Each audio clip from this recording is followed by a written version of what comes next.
সন্তান জন্মের সপ্তম দিনে, 7 দিন পরে না, সপ্তম দিন, 7 দিন পরে এক কথা, সপ্তম দিন আরেক কথা। সপ্তম দিন কোনটা? যেই বারে জন্মগ্রহণ করেছে সেটা একদিন, এরপরেরটা দ্বিতীয় দিন, এভাবে গিয়ে সপ্তম দিন।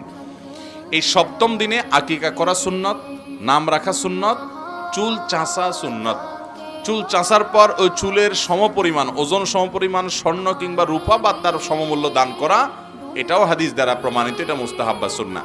তো এক ছেলে একবার মোবাইল টিপতে টিপতে টিপতে হঠাৎ করে মোবাইলটা ধাপ করে ফেলে দিয়ে তার মায়ের দিকে তাকায় একটা হাসি দিছে, নির্মল হাসি, স্বচ্ছ হাসি। সাপের বিষ, সাপের দাঁত ভেঙে সাপের বিষ দিয়ে ওষুধ বানানো, এটা তো যাত্রার কাজ না। এটা যে করতে পারবে না সে তো উল্টা দংশন হয়ে মারা যাবে, শেষ হয়ে যাচ্ছে, ধ্বংস হয়ে যাচ্ছে, মা বাপ পর্যন্ত চিনে না। এখন আপনি মোবাইল কিনছেন, স্মার্টফোন কেন? হুজুরের ওয়াজ শুনবেন। বাংলাদেশের প্রথম সারির একজন ধনী আছে, আমি নাম বলে আপনারা সবাই চিনে যাবেন, প্রথম সারির। ওনার সাথে ওনার ছেলে সহ একটা মিটিং আমার হয়েছে একবার। তো আমাকে যে নিয়ে গেছে সে বলে, হুজুর আপনাকে তো চিনবে, যেহেতু ফেসবুক ইউটিউবে মানুষ অ্যাক্টিভ আছে, আপনাকে চিনবে। তো আমি যাওয়ার পরে ভদ্রলোক বললো, না ভাই আপনার তুমি চিনলাম না। আমি তো চিনতে পারলাম, হায় হায়, এটা তো অপমানকর কথা, আমার চিনল না। পরে বেচারা বলতেছে যে উনি শিক্ষিত মানুষ, বড় ব্যবসায়ী মানুষ, বলো যে ভাই মাইন্ড করেন না, আমি আসলে আমার মোবাইলে ফেসবুক অ্যাপই নেই, ইউটিউব অ্যাপই আমার মোবাইলে নেই, টিকটক ফিকটক তো পরের কথা, এগুলো আমার মোবাইলে নাই। কাজের মানুষরা অতিরিক্ত বেহুদা কাজের সময় ব্যয় করে। আমরা আমাদের ভিডিওগুলো ফেসবুক ইউটিউবে যায়, যারা বেহুদা কাজ করে তারা যেন বেহুদা কাজের ফাঁকে হইলেও কিছু ভালো জিনিস জানে, অথবা বেহুদা কাজ না ছাইড়া অন্তত কিছু ভালো জিনিস দেখে। এইটার জন্য আমরা অনেক টেলিভিশনের প্রোগ্রাম করি। এর মানে এই না যে আমরা মানুষকে বলি ভাই আমার প্রোগ্রাম দেখার জন্য আপনি টেলিভিশন কিনিয়া ডিশ কানেকশন লাগাইবেন, এটা কোনো হুজুর কোনোদিন বলে। আমরা বলি যে সারা দিন নর্দমার মধ্যে পড়ে থাকেন, অন্তত কিছু সময় ভালো জিনিস দেখেন, মন্দের ভালো, এতটুকু। অতএব যারা এটাকে নিয়ন্ত্রণ করতে পারেন না তাদের জন্য এটা ব্যবহার করা জায়েজ নাই। অনেক সফল সার্থক বড় বড় মানুষ আছে, দেখবেন যে তারা এই অ্যাপ ব্যবহার করে না। এই যে রকমারির মালিক সোহাগ ভাই আছেন না, উদ্ভাস সকমারি, হ্যাঁ, অনেক বড় বড় আবিষ্কার তার আছে, খুব বেশি অনেক সিনিয়র মানুষ তা না, আমাদের বয়সী মানুষ। ওনার মোবাইলে কোনো ফেসবুকের অ্যাপ উনি ইউজ করেন না, ওনার আইডি ইউজ করেন না, কালে ভদ্রে হঠাৎ কোনো প্রয়োজন উনি ইউজ করেন, ব্যাস। তো সফল এবং সার্থক মানুষ এগুলোকে কন্ট্রোল করে। যুবক ভাইরা, আমি বিশেষ করে কিশোর বয়সে যারা আছে তোমাদেরকে বলছি, আল্লাহর ওয়াস্তে এই ফেসবুক ইউটিউব টিকটকের নেশা তোমরা ছেড়ে দাও। আমাদের প্রজন্ম শেষ হয়ে যাচ্ছে, ধ্বংস হয়ে যাচ্ছে, মা বাপ পর্যন্ত চিনে না। ওই যে একটা গল্প আমি বিভিন্ন সময় বলি, কোথায় যেন গল্পটা দেখছি, যে এক ছেলে সারাদিন মোবাইল টিপতে টিপতে ঘরে ঢুকে, আবার মোবাইল টিপতে টিপতে বাইরে যায়, কি খায় কি না খায় কিছুই জানে না, মা চেনে না, বাপ চেনে না, ভাই চেনে না, বোন চেনে না। বেশিরভাগই এরকম, মানে কিছুটা কি বলা যায়, আপনার মানসিক রোগীর মতো হয়ে গেছে আমাদের ছেলেপেলেরা। তো এক ছেলে একবার মোবাইল টিপতে টিপতে টিপতে হঠাৎ করে মোবাইলটা ধাপ করে ফেলে দিয়ে তার মায়ের দিকে তাকায় একটা হাসি দিছে, নির্মল হাসি, স্বচ্ছ হাসি। মা চিন্তা করলো, হায় রে, আমার বাজান তো কতদিন হয়েছে আমার দিকে তাকায় একটু হাসে না, আজকে এত সুন্দর করে এরকম নির্মল হাসি দিল, কাহিনীটা কি? তো মা জিজ্ঞেস করলো, বাবা হঠাৎ করে আজকে এত সুন্দর করে একটা হাসি দিলা, কি কাহিনী, কি ব্যাপার কি? তো ছেলে বলছে, মা মোবাইলের চার্জ শেষ হয়ে গেছে। মোবাইলে কি হয়ে গেছে? চার্জ শেষ, এখন আর টিপতে পারতেছি না, এই জন্য তোমার দিকে তাকায় একটা হাসি দিস। ভয়ঙ্কর একটা জায়গায় চলে যাচ্ছে। ভাইরা, যারা কিশোর বয়সে আছেন, তরুণ, আপনারা মোবাইলের নিয়ন্ত্রণ করবেন তো ইনশাআল্লাহ। মোবাইলের নিয়ন্ত্রণ না করলে জীবনে কিছু করতে পারবেন না। দেখুন, আপনি মোবাইল কিনছেন, স্মার্টফোন কেন? হুজুরের ওয়াজ শুনবেন। এরপরে দেখেন যে হুজুর না, বহুত হুজুর নিও আছে। আপনি ওয়াজ শুনতে গিয়ে বহুত হারাম জিনিসও দেখছেন। যারা নিজেদেরকে স্মার্টফোন ব্যবহার করতে গিয়ে হারাম থেকে বাঁচাতে পারেন না, তাদের জন্য স্মার্টফোনের ব্যবহার করা জায়েজ নাই। যারা নিজেদেরকে নিয়ন্ত্রণ করার ক্ষমতা নাই, যে ঠিক আছে এটা গুনাহ, এটা আমি দেখবো না, এটা হারাম, এটা আমি দেখবো না, আমি হালালটা দেখবো, এই ক্ষমতা যাদের নাই তাদের জন্য এটা ব্যবহার করা কি না জায়েজ। সাপের বিষ, সাপের দাঁত ভেঙে সাপের বিষ দিয়ে ওষুধ বানানো, এটা তো যাত্রার কাজ না। এটা যে করতে পারবে না সে তো উল্টা দংশন হয়ে মারা যাবে।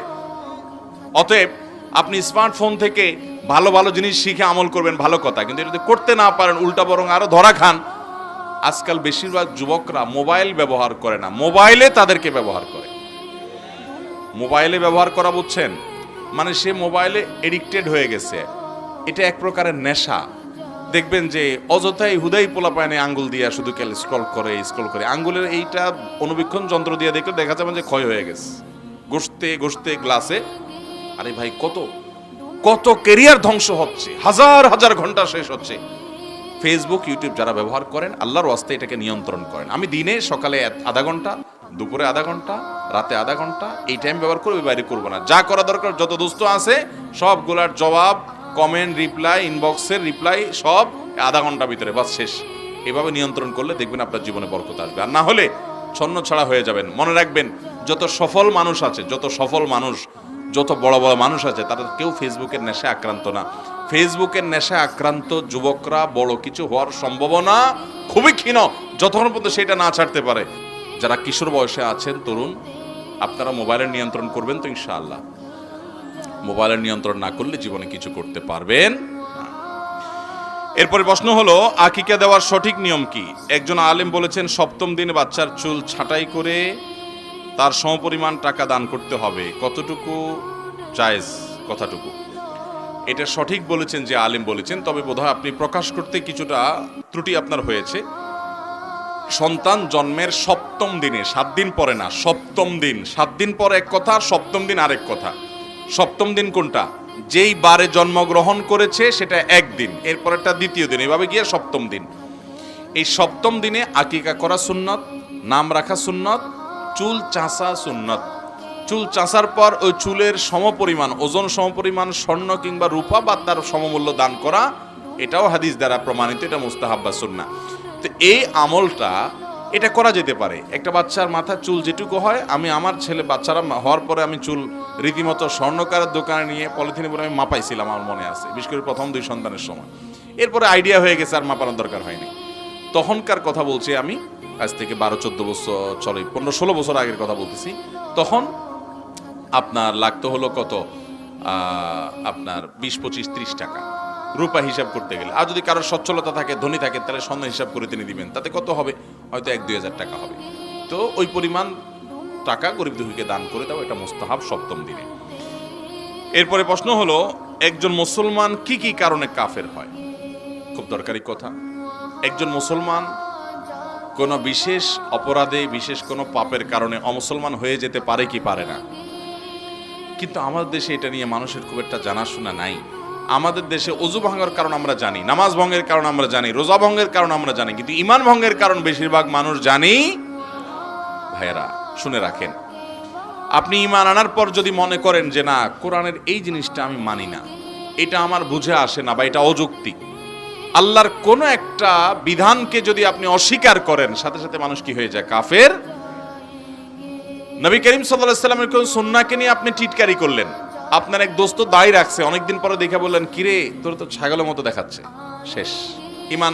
আপনি দায় না রাখলে বেঈমান হবেন না, কিন্তু দায়ের প্রতি যদি তাচ্ছিল্য প্রকাশ করেন, তাহলে কি হবে? ঈমান চলে যাবে। এরকম নবী সাল্লাল্লাহু আলাইহি ওয়াসাল্লামের কোন সুন্নাহ নিয়ে, আল্লাহর কোন বিধান নিয়ে আপনি ঠাট্টা করলেন, আপনি বিদ্রুপ করলেন, ঈমান চলে যাবে। আল্লাহর কোন একটা বিধান যেটা স্বতঃসিদ্ধভাবে প্রমাণিত, সন্দেহাতীতভাবে প্রমাণিত, কোরআনের আয়াত, আপনি অস্বীকার করলেন, না আমার বুঝে আসে না। আপনি বুঝার কে? আল্লাহ স্রষ্টা, আপনি সৃষ্টি, আপনার বুঝার কে যে আল্লাহটা আপনার বুঝতে হবে? আপনি সেজন্য অস্বীকার করলেন, ঈমান হারা হয়ে যাবে। আল্লাহ আমাদের ঈমানকে ফিতনার সংকুল এই সময়ে বেঁচে রাখার তৌফিক দান করুন। আপনি আল্লাহর কাছে ইবাদতবন্দি করেন, আবার যায় কোনো মাজারে সিজদা করেন, ঈমান চলে যাবে। কারণ আপনি শিরকে আকবর করছেন, বড় শিরক করছেন, বড় কুফরিতে লিপ্ত হলে ঈমান চলে যাবে।